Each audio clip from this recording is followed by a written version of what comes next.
Hi, everybody. Hello, everybody. We are, what are we doing? What's your name again? My name, I think, is Strati Papageorgiou. Yes, and if I'm not mistaken, my name is Father Michael Tischel. Excellent. And if we're not... I'm pretty sure. I think so. We are... An Imperfect Podcast. Podcast. Cue music.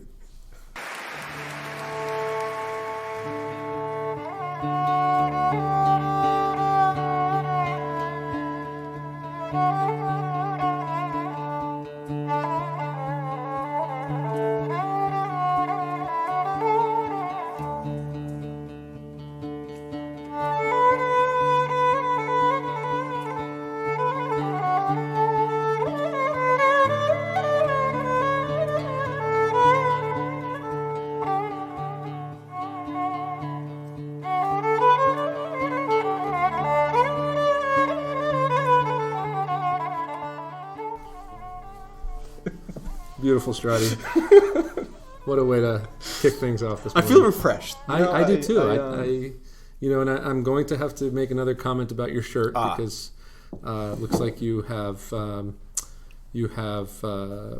been advocating for beards and bearded ones, and it says with great beard ... and there's a picture of a bearded chin comes great responsibility. So what does that actually mean?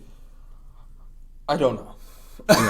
No, I mean, I think it means if you have a beard, you have to maintain it with great responsibility, like beard maintenance, maybe, which kind of sounds like a drag, right? Actually, when you think about it. Yeah, no, that makes sense.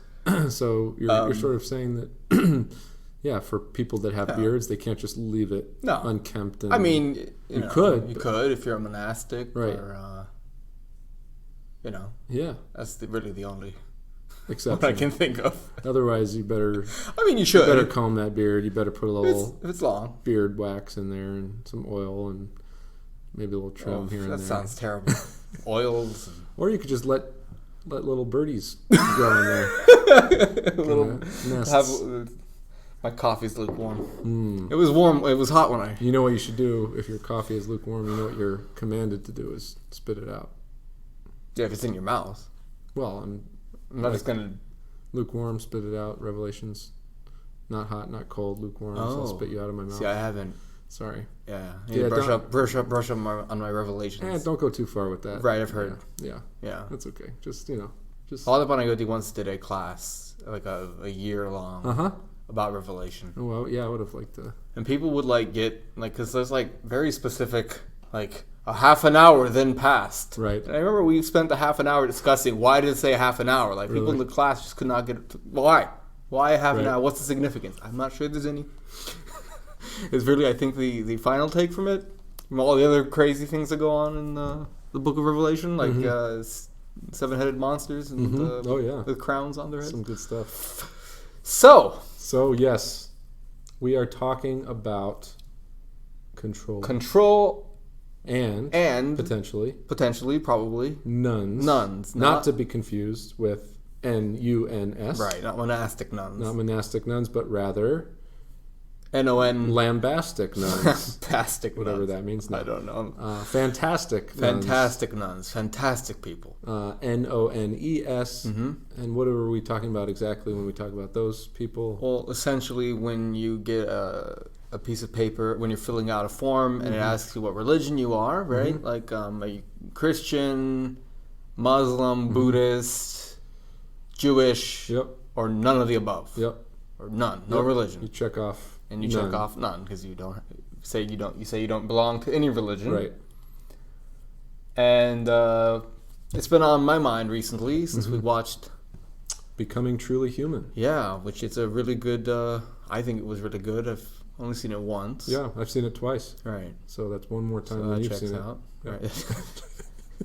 That is one more time that I've seen it. Yeah, you can count. In case you were wondering and not tutoring. Right. Oh boy.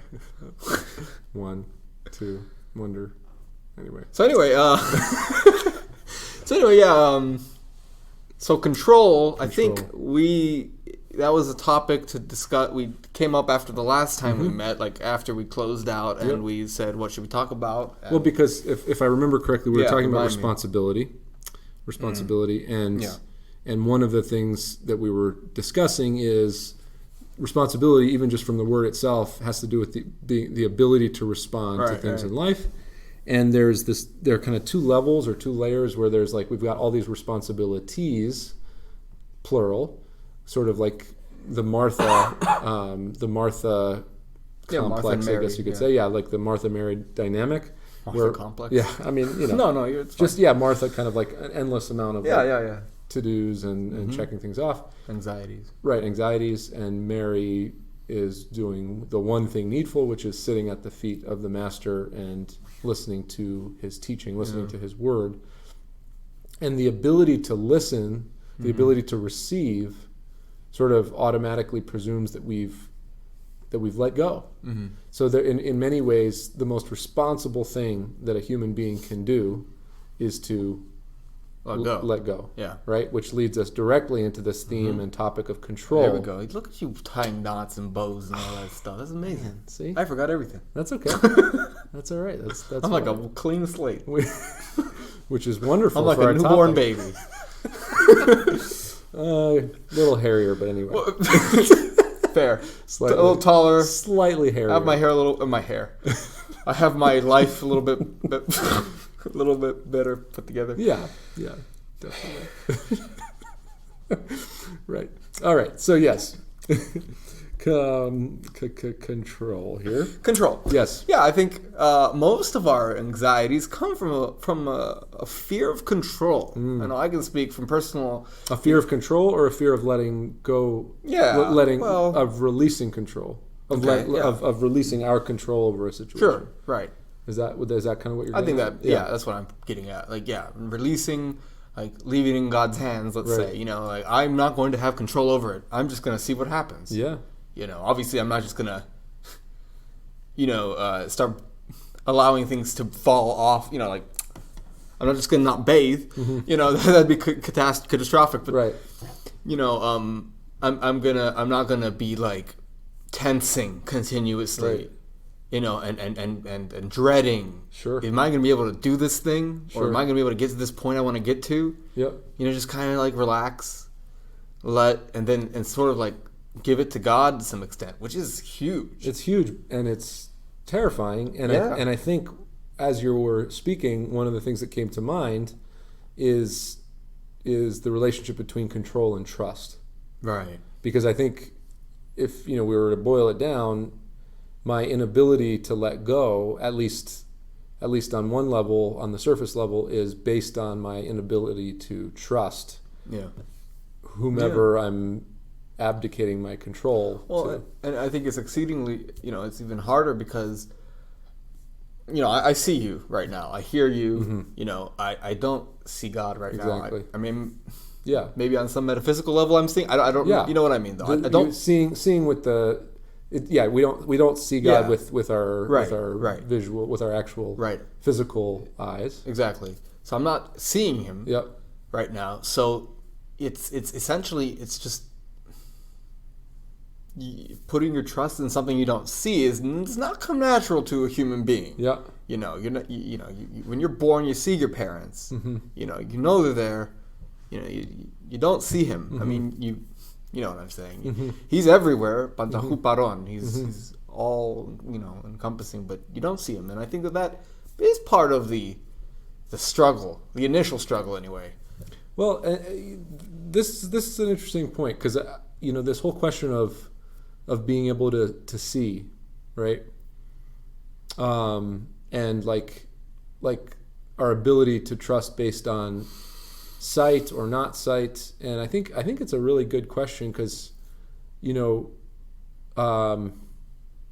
like what about me being able to see you kind of allows me to trust you more. I mean, just the fact that I know you exist, right? At least to a certain extent. On a fundamental level, my senses, unless my senses are deceiving me, which unless you're a lunatic, unless I'm a lunatic. Which is possible. Look, I mean, I didn't want to say anything.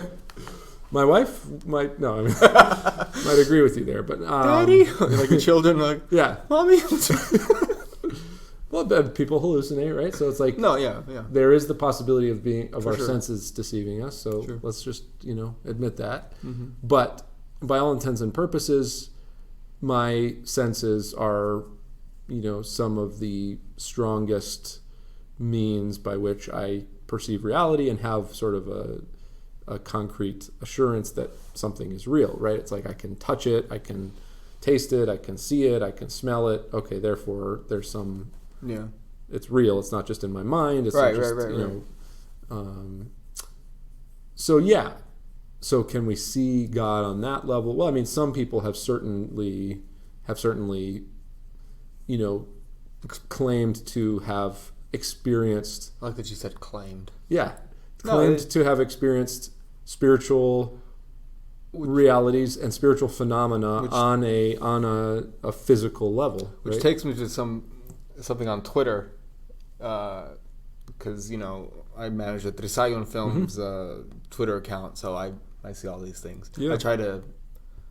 I'm not much into politics, so I try to avoid all that. But sometimes people will post things about pastors or other religions or whatever, and there was this woman pastor who claimed that she went to the throne of God and saw his face and was given a mantle or something like Elijah or something. And I anyway, but exactly people claiming they. Oh yeah. But I don't think you were going that direction. Well, yeah. So they're the. I mean, why I say claimed is because regardless of whether it was diluted or not, right? It always passes through people's experience, right? So they have to. Yeah. I can claim that I see you right now. Is that true? I mean, well, anyway, objective versus subjective reality and truth, that's a whole nother conversation for a whole nother time. But what I'm trying to say is that the spiritual does manifest on the physical level, and there have been people. And let's look at it from a Christian perspective on the most fundamental, Jesus Christ, right?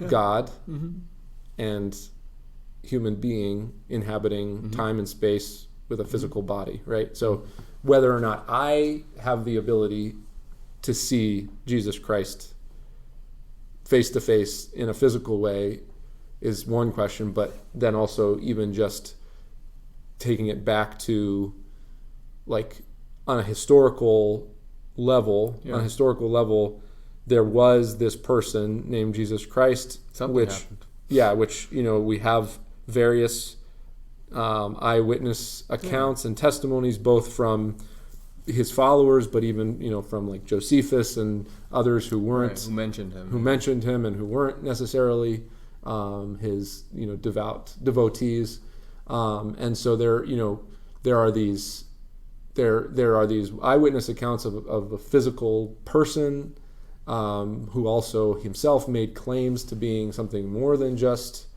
this kind of everyday guy, and was actually even used the word son of God, or used the term son of God to describe himself, and then others described him not only as the son of God but as actually God himself. You've seen me, right? You've seen the Father. Yep. So the Gospel of John is kind of full of those sorts of references. So at least on one level we have this second-hand witness that God has been seen, or even the burning bush, right? The voice, so that there have been physical manifestations of the invisible God throughout the centuries, culminating in the incarnation itself. But also, I think we have to include another aspect to that, which I think is beautifully depicted in the account in, I believe it's the Gospel of Luke, where the two disciples, who we know to be Luke and Cleopas, are walking on the road to Emmaus, and or Emmaus. I said it the Greek way. No, it's good.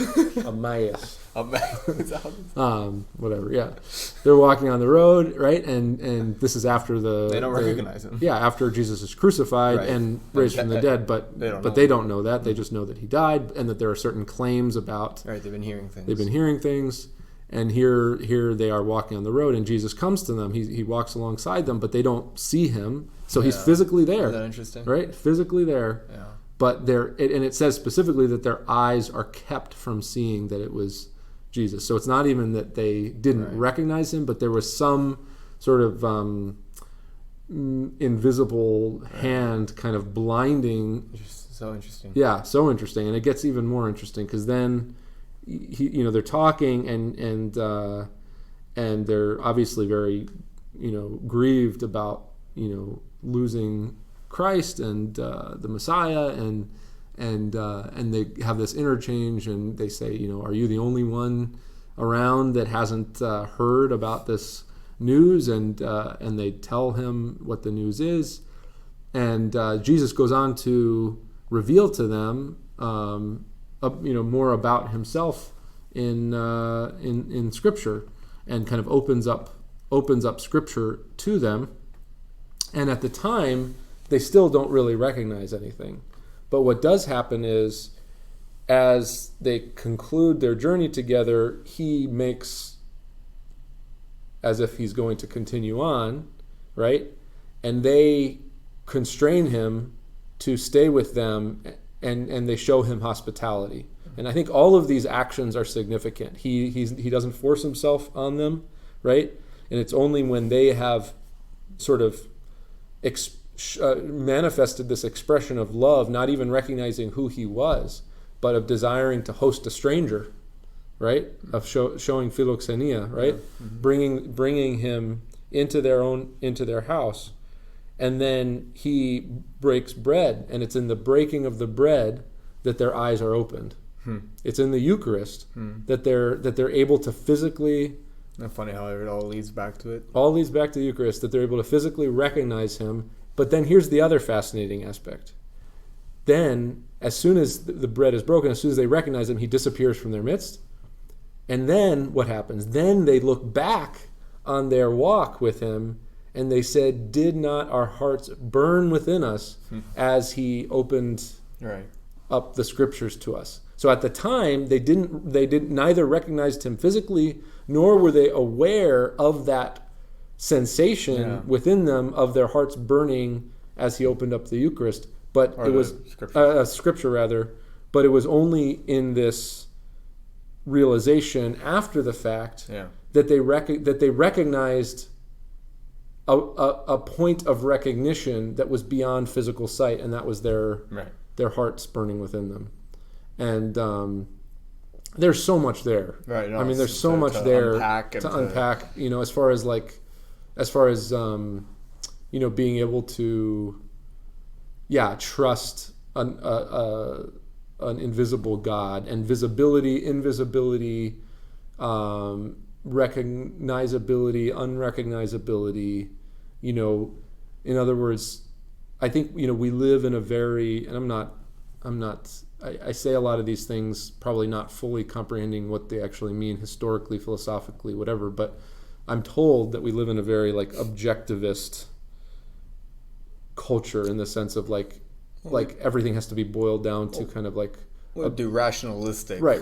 Rationalistic, empirical, objective truth, and that anything that has to do with anything beyond that is feelings, basically, and just chemicals.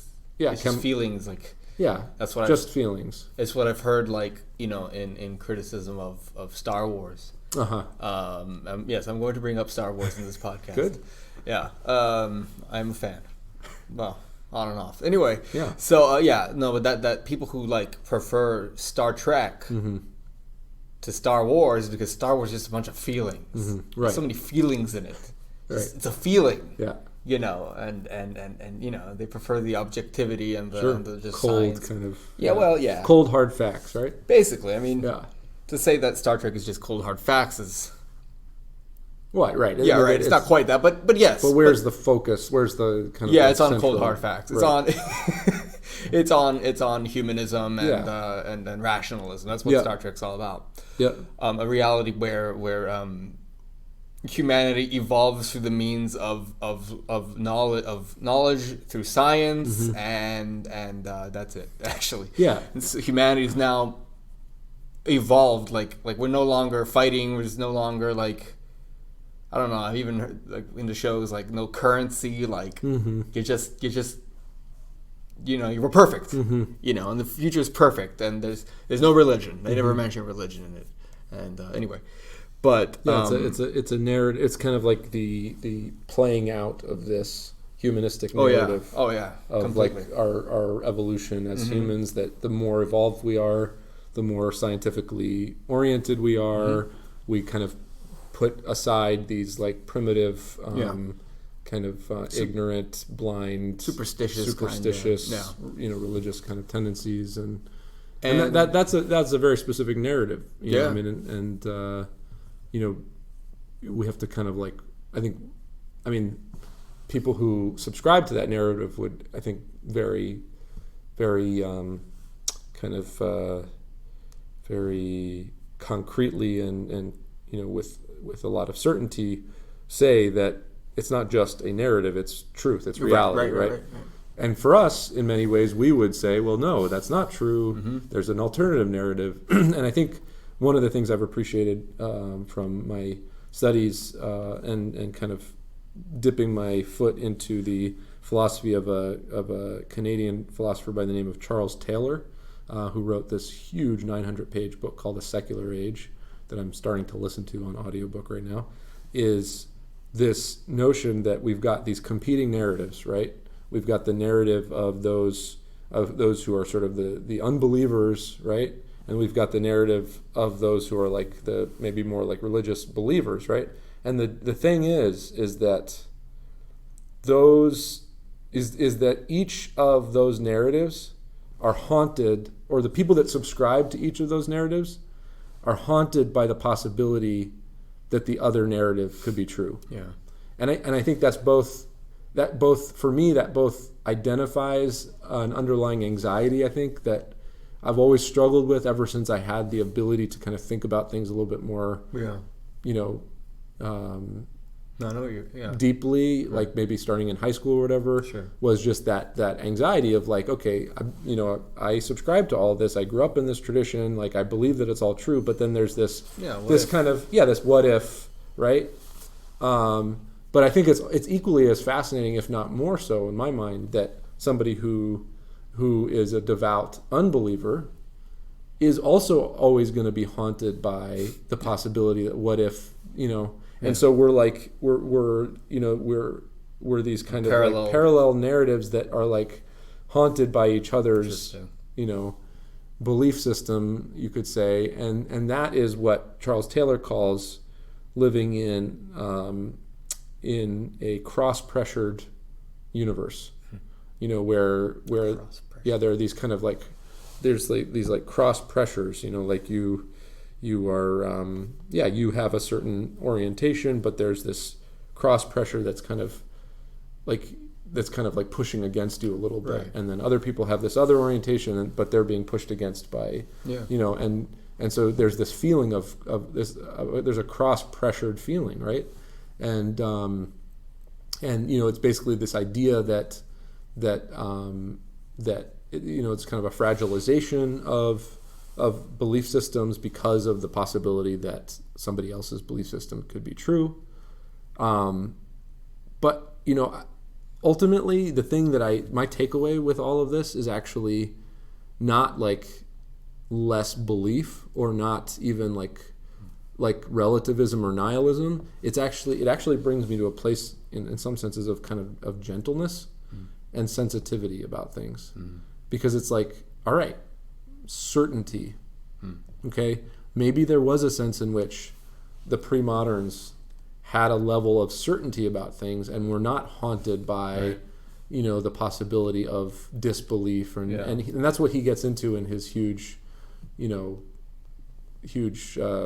study, is basically you have this 500-year progression from like before the 1500s and like when like Renaissance and Protestant Reformation and Enlightenment, humanism, when all of that sort of, and he really identifies, actually, he kind of like locates it in the Protestant Reformation, which is kind of interesting. I would have gone earlier, but but like anyway, there's a whole reason why he does it. I'm not going to get into that, but basically starting from there, 500 years go by, and like prior to the 1500s, basically prior to that, like to the Protestant Reformation, it would have been incredible, like unbelievable for somebody to not believe in God. Yeah. Fast forward 500 years, it's the exact opposite. Right. In other words, it's like it's more, it's almost, for many people, it's more common, incredible and unbelievable for people to believe with that same level of certainty, right? Well, because then I remember I was listening to a history podcast about I don't like calling it this, the Byzantine Empire, the Christian Roman Empire, right? So and about Emperor Heraclius who retrieved the cross, defeated the Persians. Yes. And he the podcaster or the historian was like, I wonder, when I would read about him and stuff, I always wondered if he had this sense that, what if this isn't real? And he goes, of course atheism didn't exist then, right? Like it does now, but always I just crossed my mind, he said.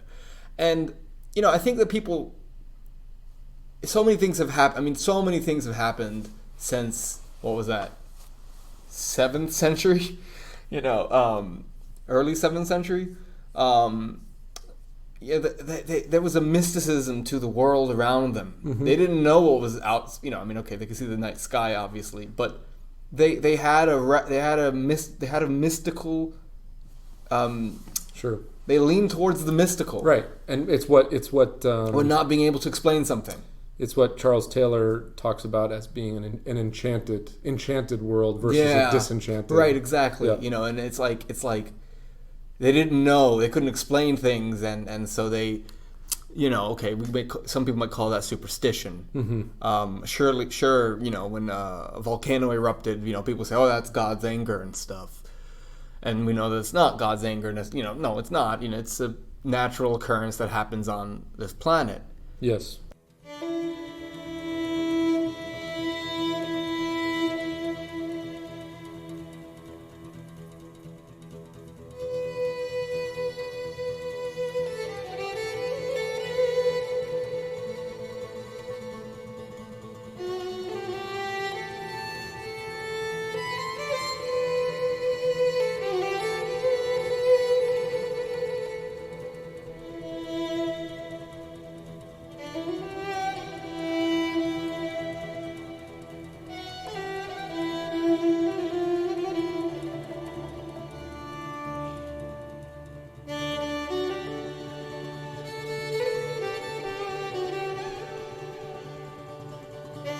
So I think what we're trying to say here, in short, is that there was this overall question that we were getting at as far as control is concerned, and that control is really related to trust. Yeah. And you, I think, brought up the question that it's easy to trust someone who's sitting right in front of you, but how easy is it to trust God, who is, by all intents and purposes, invisible to our physical sight?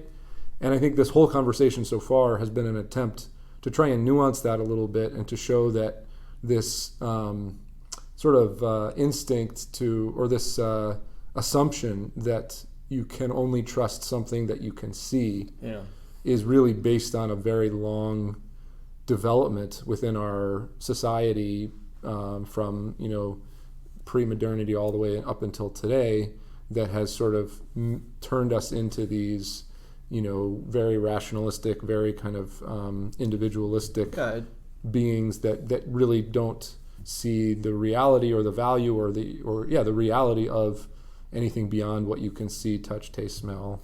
The point I'm making overall, as far as like what we call pre-modernity, if we're going to compartmentalize everything, because we love doing that, we do. They had you said it before. Yeah.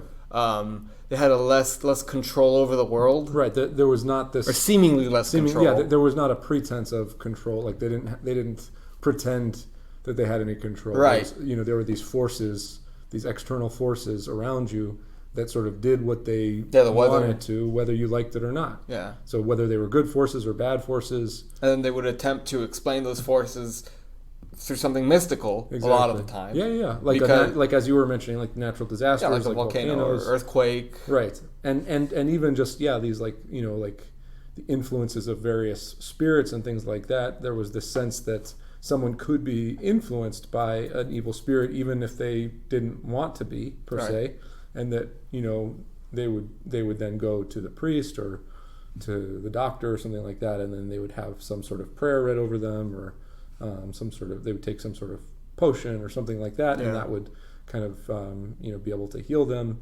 But there was this sense of, again, to use a term by Charles Taylor, this sense of porousness, like that the self was porous and was not sort of buffered against all of these forces, and they were able to influence the person in a way that they might not even have chosen per se. Whereas now it's like we can control pretty much anything. We can control our identity. We can control any kind of aspect of who we are. Our gender, our belief system, our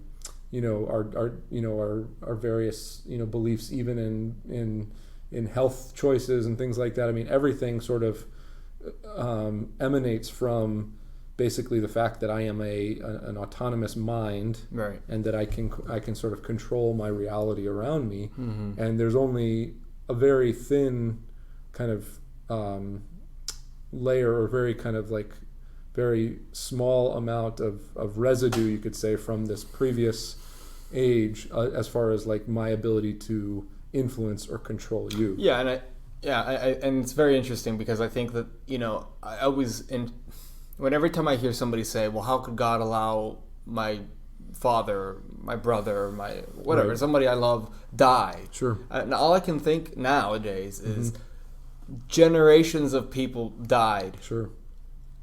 Randomly, seemingly randomly. Yeah. And people and the religions that we have were all passed on from them. Sure.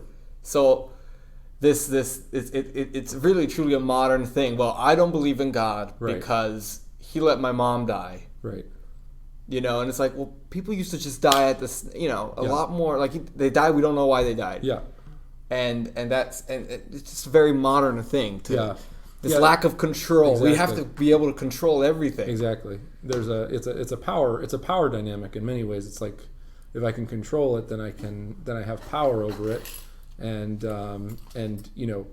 having power over my circumstances allows me to live a happy life, or so I think. Right. And I think really at the end of the day, it's a facade. Sure. That we're in control of all of this. Sure. Oh yeah. There's no question. I mean. Yeah. That's actually one of the kind of like, again, very not very ignorant theories that I have, not based on a huge amount of factual evidence, because I'm not an expert in any of this. Where are we going? Is that I think the statistical rise in mental health challenges in our day and age is actually sort of this sideways manifestation of our lack of control. Mm-hmm. And it's sort of like, as we progress and develop technologically and scientifically and things like that, and we make these advancements and kind of try to build up this armor, this of kind of like our humanism, this sort of other aspect just kind of pops out of our individual and collective. That's sort of really interesting. Yeah, and we see very, very clearly that indeed, when I have a panic attack, or when I'm just like super depressed, or whatever the case may be, like I have no control. Like I'm just like this little baby, and that's, I think, in many ways, I don't know. I mean, depending on how you look at it, and I know this is treading on thin ice as far as like, I'm not saying that any of those things are blessings in and of themselves, but it certainly gives one pause as far as, if I am on this slippery slope of thinking that I have control over everything, then maybe something like a struggle with some sort of mental illness will at the very least kind of put the brakes on that and remind me that indeed, right. Yeah. And I know that doesn't help anybody like in the moment or anything. It could, but depending on somebody's perspective in that moment. Right. Yeah.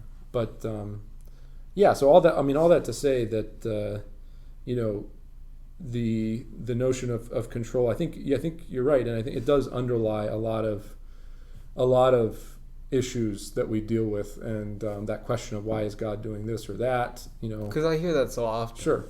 And I mean, I think to an extent that is just a natural human impulse after a tragedy to want to identify the kind of blame in a certain sense. I mean, even as far back as the gospel, I'm sure that they did. Yeah, there was initially. Even just with remember the blind man who was born blind.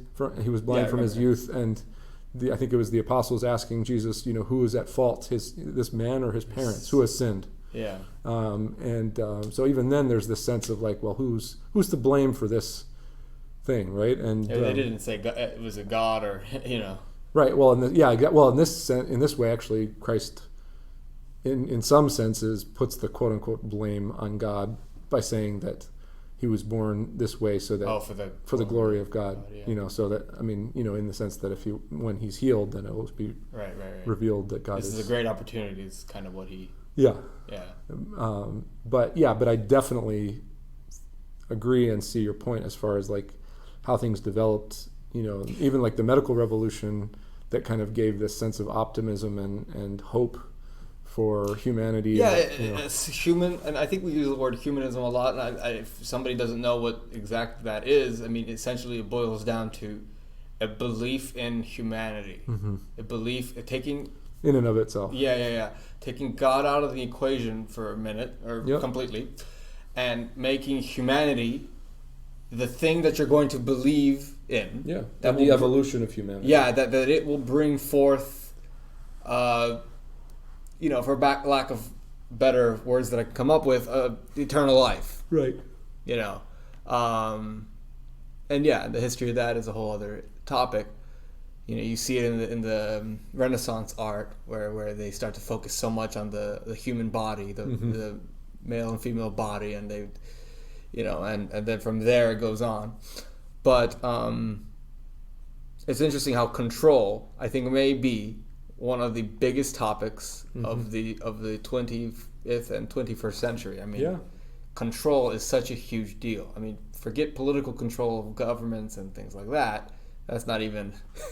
Who's in control? Yeah, who's in control. Those things are not even as important as the overall... idea of trying to control reality, that this reality can be controlled and we will make it better and we will be able to find everlasting life in this reality. Sure. And at the end of the day, everlasting life will not come from this reality. Well, yeah. I mean, I think just by kind of sort of human logic, or it's pretty insane in some senses to say you don't need to be in control. It's insane in the sense of like you're abdicating your control over a situation. I think in some senses it's natural to want to control something, or to control your circumstances, to have some sort of control, because without control, the assumption would be there's chaos, right? You're sort of at the whim and at the just kind of you're at the term's escaping me. You're at the I know what you mean. Pleasure of at the gosh, I can't. You're at the mercy. Thank you. Hey. You're at the mercy of your circumstances. Yeah. Right. And so it's not even just that we let go. Right? Because if we just let go, again, we could be letting go, to what? To whom? You're saying that who are we letting go to? You're saying we shouldn't be negligent.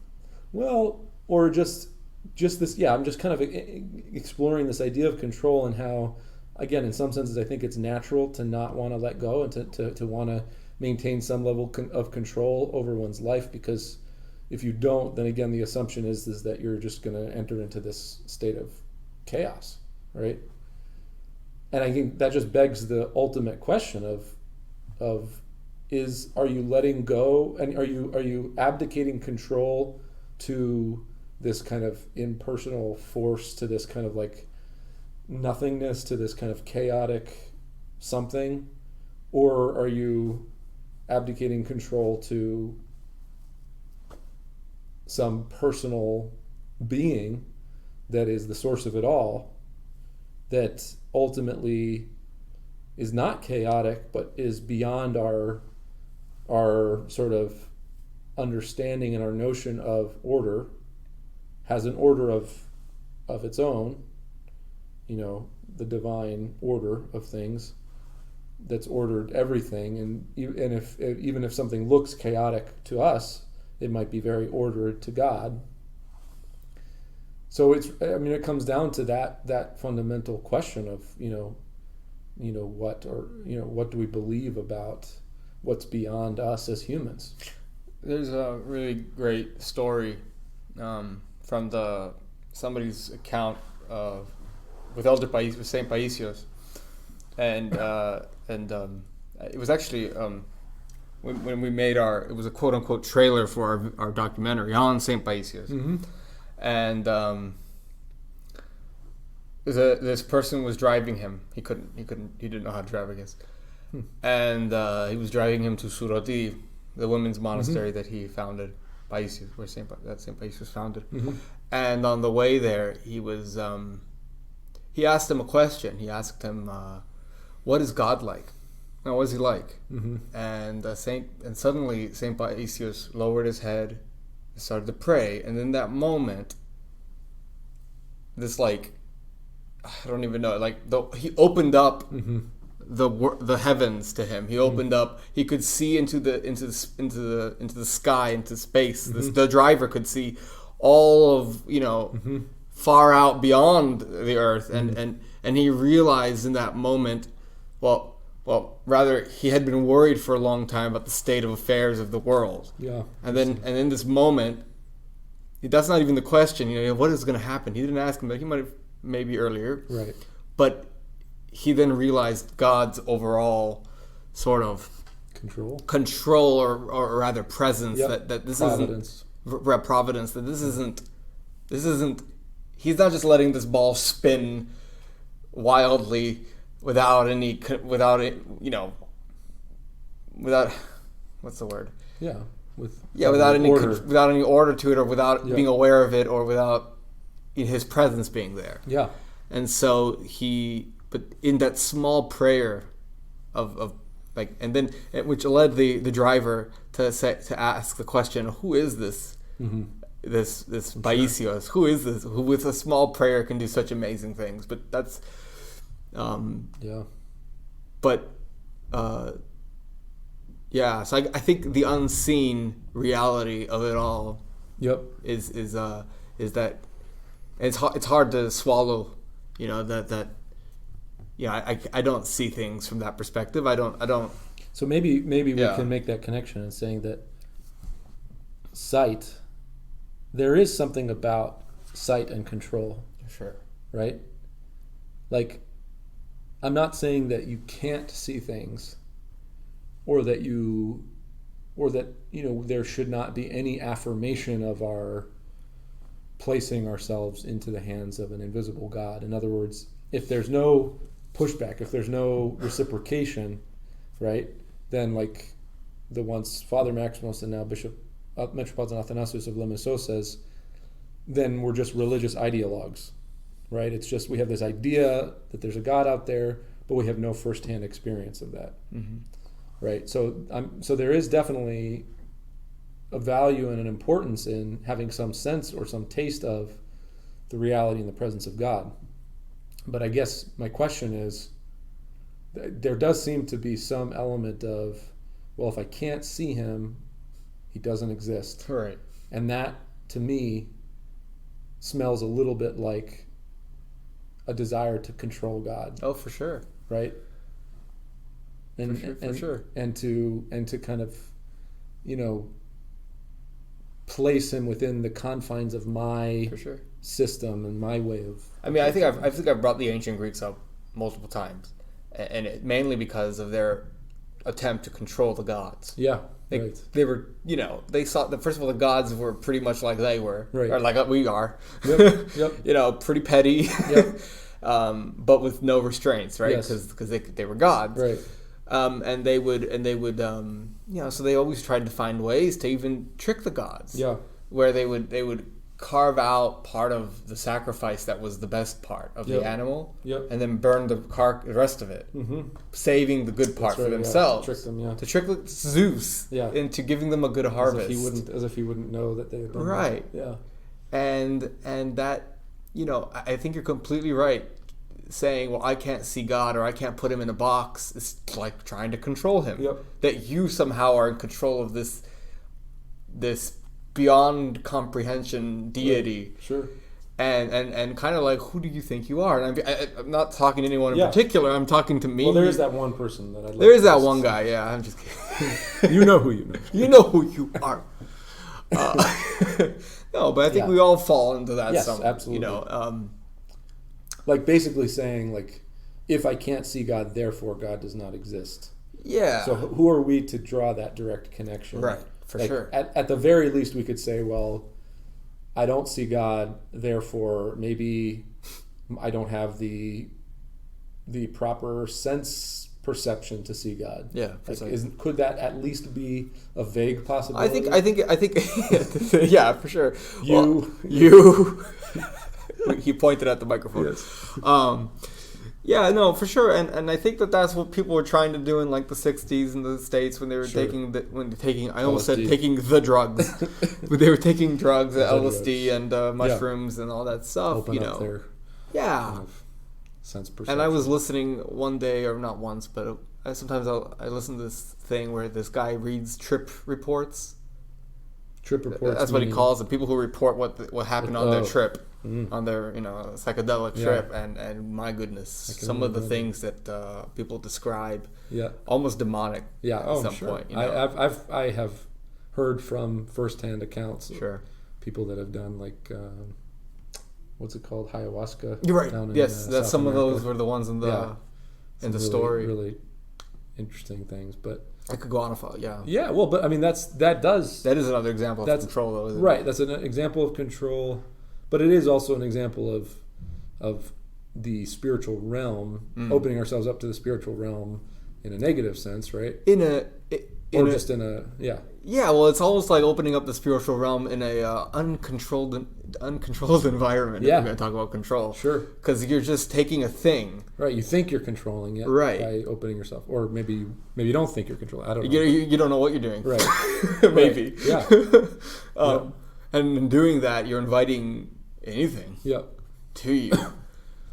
Which is another example of a lack of control in something, which is bad. So control, we're trying to, I think we were starting off on this saying how bad control is. Right. But in some ways, you having some... Well, self-control for one. Self-control, yeah. That's one of the fruits of the Spirit. Right. Yeah, so what is positive about control? I mean, you're talking about self-control, so... and it is a fruit of the Spirit, right? It's love, joy, peace, kindness, gentleness, faithfulness, self-control. The Beatitudes. Yeah. Well, yeah. Not Beatitudes. St. Paul's fruits of the Spirit. Yeah. Mm-hmm. Anyway. So yeah, the presence of the Spirit, the fruit of that presence, one of the fruits of that presence is being able to, is engratia, I think is the Greek for it, is like being able to hold yourself together, right? That's what it means.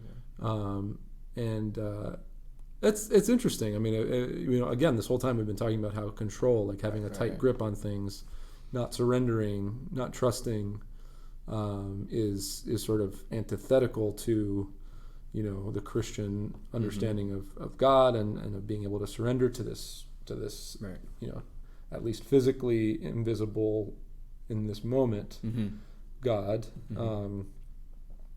and yet here we are thinking about how self-control is a fruit of the presence of the Holy Spirit. So how does that all kind of pan out? I know I need self-control. Why? Tell me about that. What makes you say that? Where's the frustration there? The kind of sense of. I think. With normal human things, right? You speak before you think. You say something, you get upset. and you say it. Or you're on, like for me, it's like, mindlessly scrolling through something, like online or something, and not being able to just kind of do what I need to do. Sure. Self-control can come in so many different. What is self-control as far as that? I guess I always define it as being, I am able to control the excess, not going into excess. So I control that. I control the words I use, the things I see, the things I do, that they don't become excessive or out of bounds or whatever, That's, I guess, how I think is, Moderation. Moderation, I think, is what it kind of not going to extremes. Right. I mean, I think it's no accident that there's a connection between the presence of God, presence of the Holy Spirit, right? Presence of grace in my being, and my desire to live a moderate life, my desire to not go to extremes. And I think, whatever control or self-control looks like, I think one aspect of it is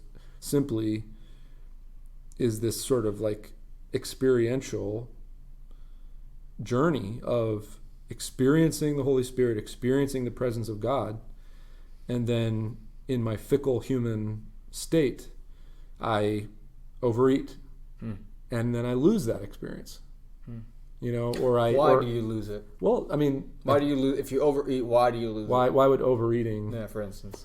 Yeah, I mean, it's similar to why, I've used this example before, but I went to a really great concert one time with my wife, and it was like a kind of like acoustic folk kind of concert, and some concerts are nice, that the musician is like talented.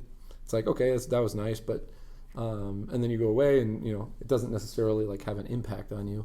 Then other concerts, I feel like you've just come from like a busy day, you're stressed out, your mind's all over the place, and then the musician starts, and they just have such a gift as far as like their art, that they really sort of draw you into this world. Sure. And out of your quote unquote earthly cares, and you're sort of like, sure.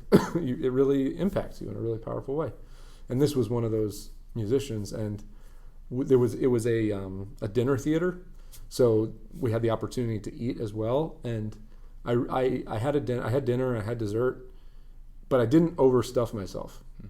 And it clicked in my mind as far as like fasting even, where like if I had overstuffed myself, I would not have enjoyed that concert as much as I did. Yeah. That just was a fact. I knew it. I knew it experientially, that thankfully I ate moderately and I didn't overstuff myself. And therefore I was able to be filled with this music, and I think it gets at what Christ talks about, in the temptations, where man does not live by bread alone, but by every word that comes from the mouth of the Father, or whatever. This understanding that humans, basic, fundamental to who we are as humans, is that we cannot just subsist on food. That as wonderful and as nourishing and as essential food is for at least our survival, right? If we start to turn that into this kind of existential or spiritual kind of object, if we try to, if we idolize or objectify food, right, and try to have it fill that deeper, you're going to be hungry again hole, anyway. Yeah, you're going to be hungry again, and it doesn't actually do it, right? It doesn't do it. So I think there's something with eating with food where we desire this sense of fullness, right? Yeah. I think that's a very fundamental human desire, the sense of fullness and fulfillment, right? And spirituality, and the kind of spiritual realm, and within context of Christianity, right? Like the presence of God in us, the presence of the Holy Spirit satisfies that craving for fullness. Yeah. Right? So it's somewhat, I don't know exactly how to articulate this, but it's like when that fullness is in me, when I feel full, spiritually speaking, I don't want to displace that fullness with created stuff. And so it's almost like, that's why it's a fruit of the Spirit and not just a means to acquire the Spirit. It's like when I have the Spirit, I literally don't want to overstuff myself. But I do, because I'm fickle. And then I lose it. I think I've told this story just briefly. Yeah. But, a bishop from Cyprus said how his mother was standing, his 90-something-year-old mother was standing in church, and I think he was standing next to her. I don't know if he was I think he must have been a preordained at the time. Maybe he wasn't. I don't know. But anyway, regardless, he said to her, "Mom, just sit down. It's fine."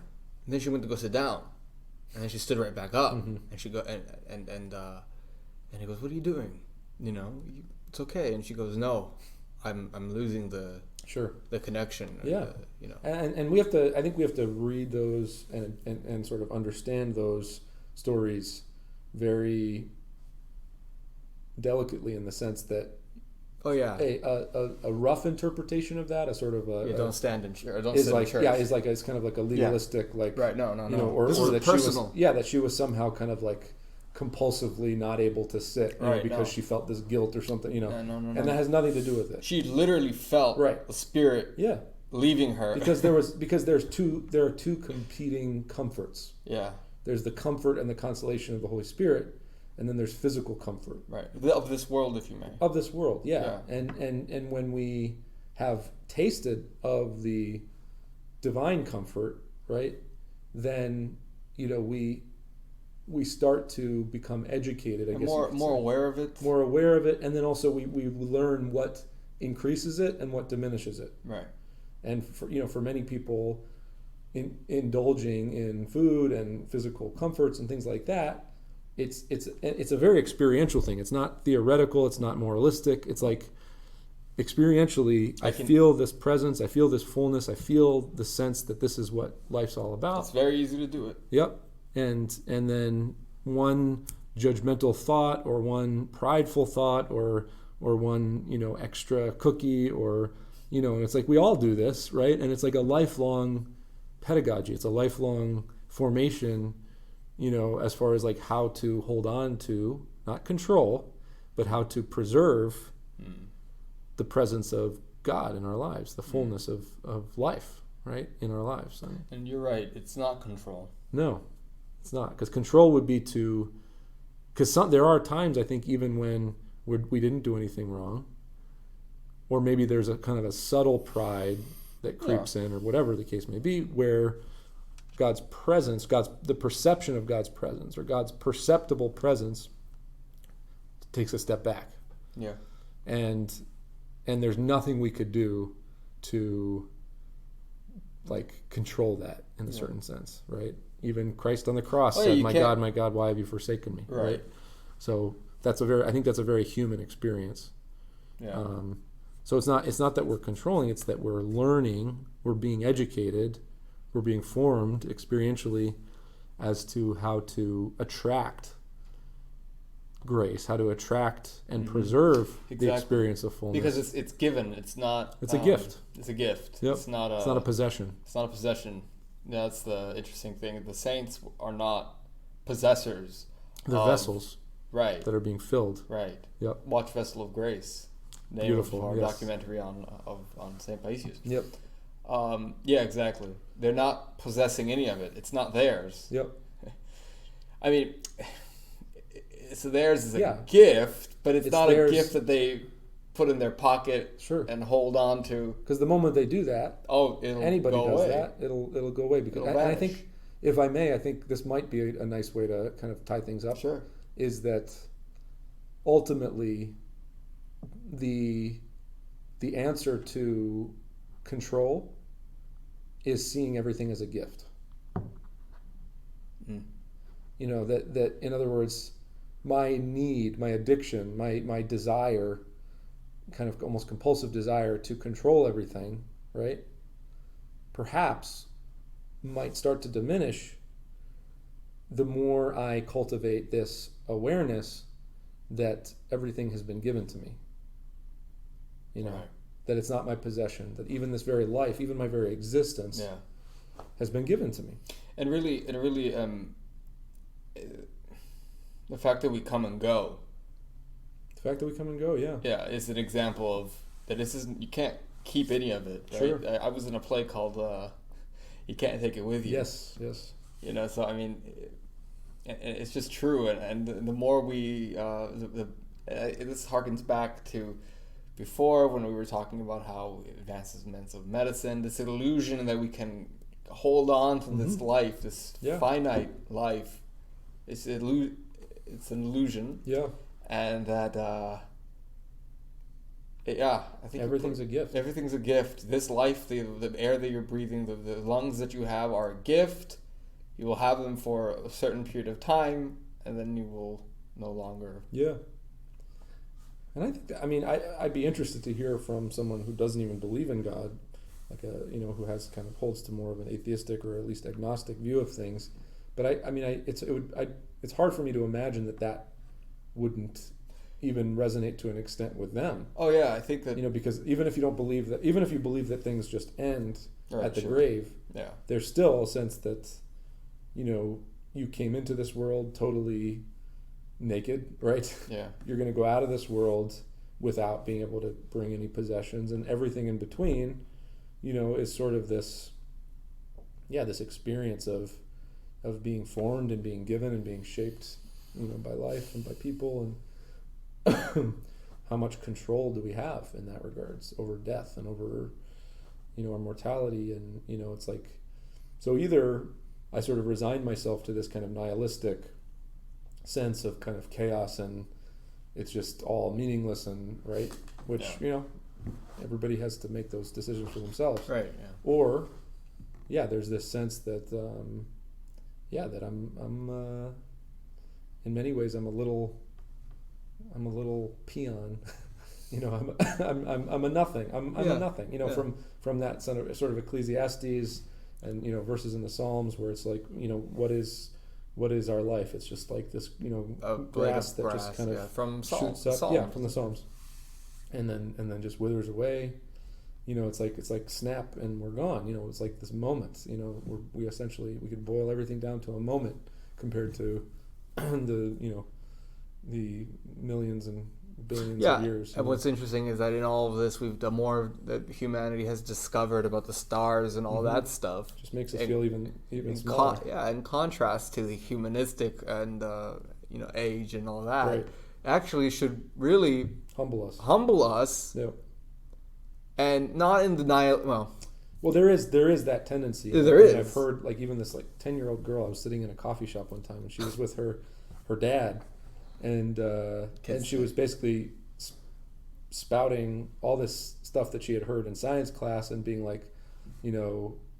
talking about multiverses and how this is just one of many universes, and I'm very unscientific. I know almost nothing about science, but the sense that I got more from just the narrative that she was sort of that she was relaying from her teacher was this very nihilistic narrative, and I could just see her dad just sort of getting more and more depressed and feeling smaller and smaller as she's sort of telling him all about how we're just stardust or whatever. And so it's there's a nihilism to it, to the vanity of life, if there's nothing more. And that's really the question is is it just because we were created from nothingness. So the nihilism is not just a philosophy, it's an existential awareness of our nothingness, of the state from which we've come. It's correct up to a point. And it's one direction, I guess you could say.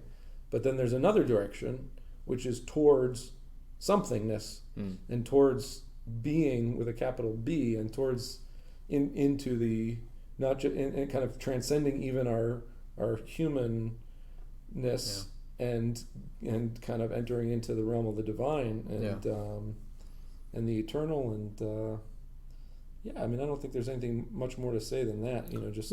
I think we're good. Yeah, I think we can wrap it up. Very interesting topic, I think. Yeah. You know, it could go on forever. So, all right, let's call it, and we will hope you all enjoyed, and we'll see you next time. Sounds good.